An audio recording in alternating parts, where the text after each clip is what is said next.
I made this presentation myself in Canva. How to truly moisturize your locks. How to calm scalp itch and get relief right now. How to choose products that moisturize the hair naturally. The facts about dry scalp and skin, and then FAQs, which I don't think I got FAQs on here, but I'm not sure. Any questions about that? What the book is intended to teach? Pretty sure not. So if a product that stopped drying locks really worked, how many times would you buy it? Anybody? So I got dry scalp. I buy this product. It's not dry no more. Oh my God. How many times am I going to buy it after that? Probably like once every month or 2 months. It would be something I will buy consistently. Why? If it worked the Because first time. if it worked the first time, that's just what I've been looking for. And I'm going to stay using this singular product instead of steady looking for different products. I found For my your holy. clients? I'm For your, sorry. you saying for your clients? Like, Oh, I'm saying that if I have a dry scalp, right, and I buy a oh, product and it takes that away, how many times would I buy the product? Not as a hairstylist, but just period, as a consumer. If I get your product and it's secure, how many times do I need to use it? that's what I'm saying. I was looking at it at a consumer standpoint. If I'm using my oils or products consistently, it'll be over with within a month or two. And I'm looking to restock. I'm looking before Keywords, my bottle's even over. keywords. You're a consumer, not a hairstylist. You're talking like a hairstylist. And listen to what I'm saying. If I have a problem, I buy something and it gets rid of my problem. Why would I buy it next month? I don't have the problem anymore. Like, well, how many times would you buy something that does what it says? If the issue is curing something, you don't need it more than one time. How many Oh, other times would you buy it is what I'm asking. So I'm not talking about a treating thing. I'm not talking about how these dandruff companies do now, where you can I wash see what your you're hair saying with now. jacked up again. I'm asking if a product that stopped drying locks really worked, how many times would you buy it? You should only buy it that one time because they're gonna stop drying your locks. Exactly. And then how long would the company stay in business if they had a one-time use product? Second question. They wouldn't stay in business long. Right. Okay. So the point is that as hairstylists, right, because you want real results, this is a conflict of interest between us and product companies, right? So if you tell me that this is a dandruff shampoo, I'm gonna use this, I'm gonna get rid of my dandruff. You notice that dandruff shampoos never say that they get rid of anything, right? They don't That's get because they rid of. want you to keep buying more. Yeah, because they treat. And so as a hairstylist who does real hair care, I have a conflict of interest with companies that treat dandruff because I'm not about to keep dandruff on my client's scalp. I know how to get rid of it. So this is the point, is that when we have clients with dry scalp, a lot of times understanding how a business model works will tell you clearly why your client's scalp is dry. Because if these products actually did what they said, we would have only bought it one time. And let's talk about how, let's just say that not only do it come back after that, there could be something, I'm not accusing this or stating it, I'm just hypothetically speaking, there could be also an interest to give you something in the product that creates dandruff, right? So now I got an exfoliator in here and it exfoliates the scalp, so I get the dead skin off, but it always comes back. You know what I'm saying? So there could be something in the shampoo. So this is us basically waking up to what's going on with hairstylists and hair companies. So if there was something in the products making locks dry, why wouldn't they tell us? Give me one reason why a company would not Because they tell want you. you because they want you to buy more of their products. Exactly.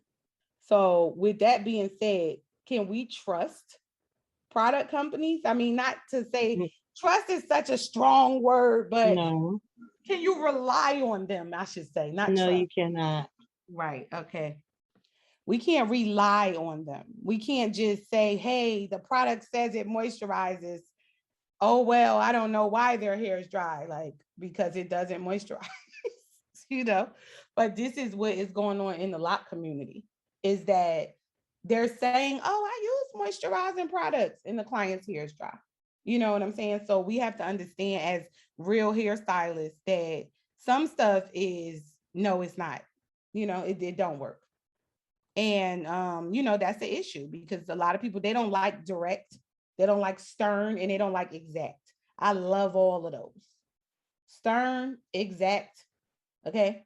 And not sugarcoaty, because I don't want to say to my client, I can't get rid of this dandruff for you. I don't even want to talk to them about the dandruff, because that's like me going to the doctor and they want to talk to me about the MRI machine. Just give me my darn MRI and let me go, doc. Like nobody cares. I don't know where these wires go. I don't know why it makes that loud noise. Not interested. And that's basically what you need to do with your clients. And one thing I want y'all to get to is that the shop or wherever you do hair at, it very closely resembles a hospital setting, right? A lot of people don't like, what you mean? What you mean? So there are people who are going to come in with emergencies, right? You got to do something or they hear, like, say if somebody, I have had people who have colored their locks, right? And they like, Yanni, I'm scared to touch it. And I'm like, why? And I touched it and one just poof, in my hand, just off. That's a person that's in the ER, right? Then you got your people that they just need a checkup. They just come to get a regular retwist and styles, just a regular thing. Nothing's wrong with their hair, right? And then you got your people that, that's what it is. You got your intensive care unit, you got your emergency room, and you got your regular checkup people, basically. So I want y'all to think of it like that. So businesses market products in sometimes deceptive ways to make them sell more. And we're not throwing any businesses under the bus. We talking as hairstylists here. We have to know this in order to make informed decisions about what products we're going to use. And so some products use harsh ingredients to clean the hair, right? And okay, it's clean. But now the oil, the natural oils called sebum, is stripped from the hair and the scalp in the process, right? And the scalp uses sebum to calm itch and moisturize naturally, right? So just think about this business model, right? So naturally, your scalp can moisturize itself.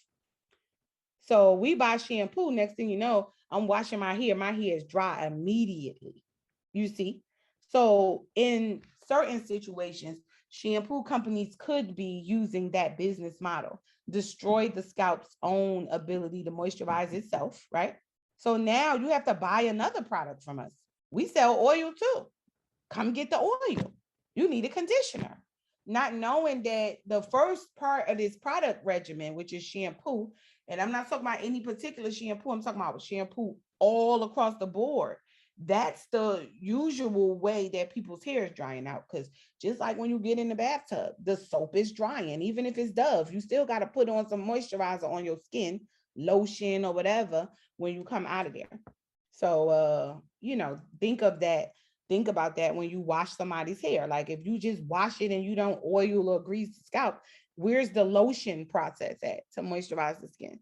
And like I said, products with keywords like clarifying, deep cleansing, and detoxing usually are the most harsh products that you could use on anything, okay? They are very similar to detergent, like just straight up. And, it is what it is. It has its place,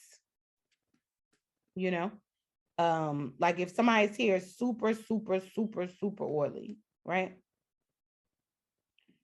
Then I would maybe use a drying shampoo to dry the hair back out some because it's too oily, But if their hair is normal, I'm not going to use no drying, detoxing, deep cleansing. Like that's not necessary for one.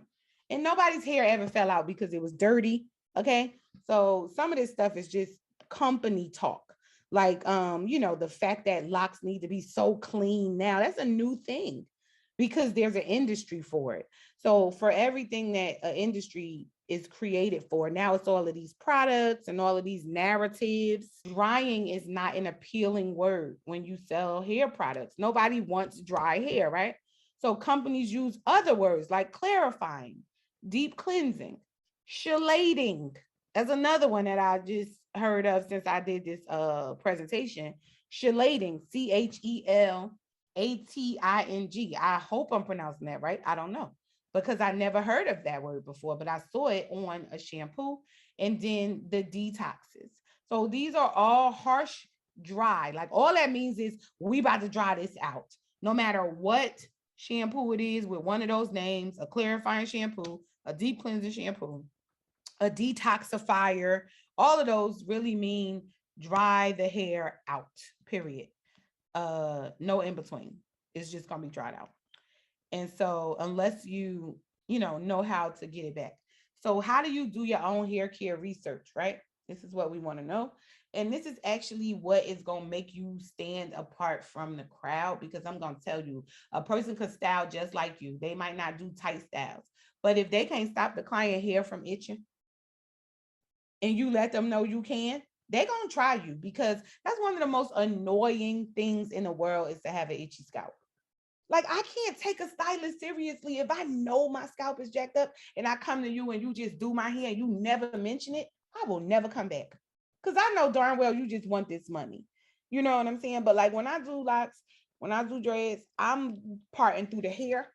I'm feeling how does it feel? I want to see if it's shedding. I need to pull it a little bit, make sure it got the right porosity, look through it, see what the roots look like. Is it broken anywhere? Hey, do you scratch right here all the time? Yes. How did you know? Because it's broken. All of that kind of stuff. Those are the things that make people know that you're knowledgeable as a hairstylist. So don't skip those. Okay. And so how do you do it? Just starting today. So the first thing is to read the product labels, right? And become familiar with the ingredients. And then you can literally look up every ingredient. I'm talking about research wise. I'm going to be looking up these ingredients because I need to know what it does. And it actually tells you what everyone does, you know? And we look at the bottle. There's two types of words. You have your English words, and then you have your botanical names. So sometimes you might see castor oil and it'll be called communist ricinus, you know, but that means castor oil. That's the botanical name of it, the scientific plant name of the plant, you know. And then find out what each ingredient does. And the reason why you want to do this is because you'll start to see sometimes that some products are just not even formulated right, because one whole half of the ingredients dries the hair out. The other whole half of the ingredients moisturizes the hair. I stay away from products like that too. Okay. And you want to check for reactions to the locks. How does this feel after I rinse this shampoo off, right? It's either going to feel squeaky clean. It usually feels a little drier than it did before you started washing the hair. Like, do not confuse how the hair feels with the suds on it and how it feels after you wash it out. Those two different feelings. And a lot of people don't pay attention to this, but this is where most of your hair care is going to be, at the shampoo bowl. Okay. And so did it feel dry or moisturized? Either one or the other. A lot of times I ask the stylist this when I'm in the shop with them, they don't know. And they go, well, I guess it feels all right. I don't know what that means. Okay. If you don't know whether something feels dry or moisturized, you need to learn what the feelings are. And then is its color dull or vibrant? Lily and I had a conversation today about how vibrant her hair has been since she stopped washing it so much. Right. And we talk about that because shampoo is a serious chemical and it destroys if it's not used correctly. So, that's why I'm big on education, because I mean, some of the chemicals, like a relaxer, we know that's a chemical. A permanent wave, we know that's a chemical. A curly kit, you know that's a chemical. Color, people know that's a chemical. But shampoo gets to hide behind this. Oh, the shampoo's not doing anything. And now you can't figure out why your client hair is so dry. You changed everything. Like they recommend everything, oil, water to spray on it, all of this stuff, and never just say, we need to change your shampoo. And it really is as simple as that most of the time. The only issue is it takes longer than that one shampoo. So if somebody got super dry hair and I start my moisture regimen, which is basically my regular regimen that I use anyway. I don't have a special moisture regimen. You're supposed to get some moisture going when you wash their hair. So I use that, and that allows me to have wonderful hair care for my clients. And I do conditioners when needed. I'm not just about to start giving you conditioners because you asked and all of that stuff. I give them as needed on a regimen. So if I got you on a 10-week, every 10-week regimen for your conditioner, that's what you're gonna do. If I have you on every 12 weeks, that's what you're gonna do. If I got you on every 6 months, because you don't need conditioner that often, that's what we're gonna do. But the goal is to tailor everybody's experience to them, okay? And so use common sense also. Shampoo is a soap, and just like after a bath, your skin is dry and needs immediate moisture and balance, so does your scalp. And I want you to also track the results over time. So we're going to keep a log of the condition of the hair, and what products you use after each appointment, right? So one time, and I do this when I have new products, not usually now because I haven't used anything new in forever. But when I first got Yanni's Retwist Wonder, now these was my own products, but I didn't make them, and they were still gonna go through my track results over time process, right? So after 4 months, I realized the shampoo that I had on my client, who I only do his hair, next thing I know, he had yellow dandruff on the scalp. And he never had that before. And it took that shampoo about a good 16 weeks for that to surface. And I would not have known that if I'm not paying attention to what's going on. I might have started asking him, how much water you been drinking? It's not that. It's this darn shampoo, because this is the only new chemical I started using on his hair. So one way to stay ahead of the lock game, and I'm going to tell y'all, is not learning how to do the styles. It's these two things right here. Continue to educate yourself and keep an open mind. Those two things have really, really got me into some serious hair care. One of my friends, he's been a hairstylist a really long time, and he knew this hack to get color off of the skin. You know how you get your hair color and it's all over the place? Cigarette ashes will get that off, right? And I know people that been in the shop, go out and smoke a cigarette, right? Come back in and have a client with this all over their hair and let the client leave like that, you know? And so keeping an open mind, had he would have told me that if my mind wasn't open, I'd have been like, what? That don't work. You know, that's a closed mind. But you just take the ashes and you literally do this, and it makes it come off of the skin. I don't know what type of scientific magic it is, but it works. So documenting the locs reactions to products to help you to understand how to develop your own personal opinion, okay? Because I have an opinion, but I want to talk to people who also have an opinion, not somebody who I could just be like, that ain't right, and they just take my word. I want you to say, you know, I documented this, and over the last 4 months, I've been using this. This is the change to the hair, because that's how locks grow. You don't grow locks overnight, and you don't change the pH overnight either. That takes a little bit of time. And actually, destroying the pH is a lot easier than restoring the pH. So the goal is to not use harsh things, not harsh cleansers, not, you know, harsh vinegars or whatever on the hair, because it's too hard sometimes to restore the balance of the pH. And so the next part is study of cosmetology. Barber and hair design schools don't offer any ethnic hair classes or curriculum. So you have to study. And the way you're going to study is on your own clients. That's how you study. It's no book. You do hair. Why aren't you keeping a log? Why aren't you running tests? Why aren't you experimenting? Why aren't you doing those things?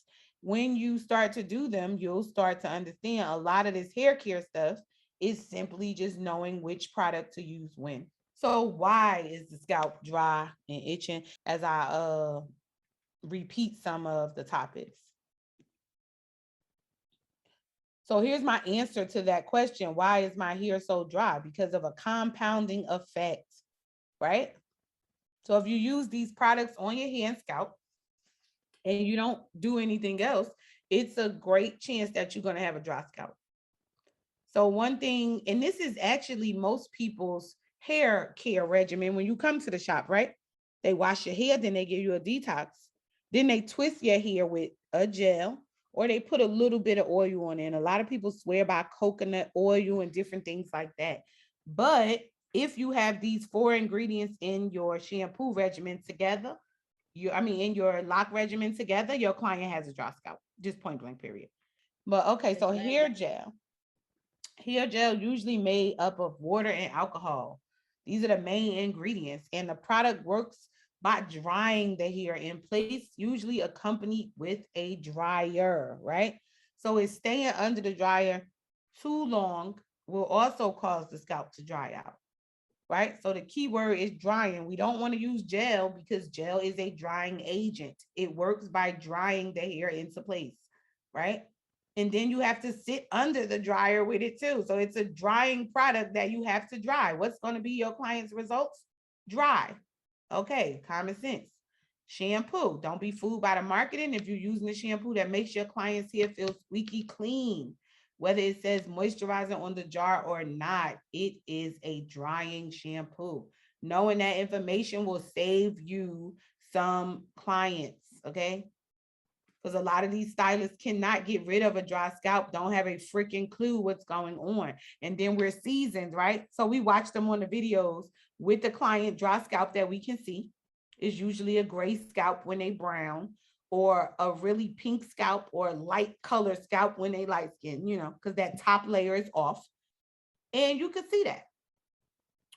And so apple cider vinegar is a mild acid commonly used in modern lock styling to remove product buildup, right? The problem with this is that if your scalp is dry, and vinegar will push your hair and scalp into a more acidic state, which if you know how the human body works, acidic means disease, right?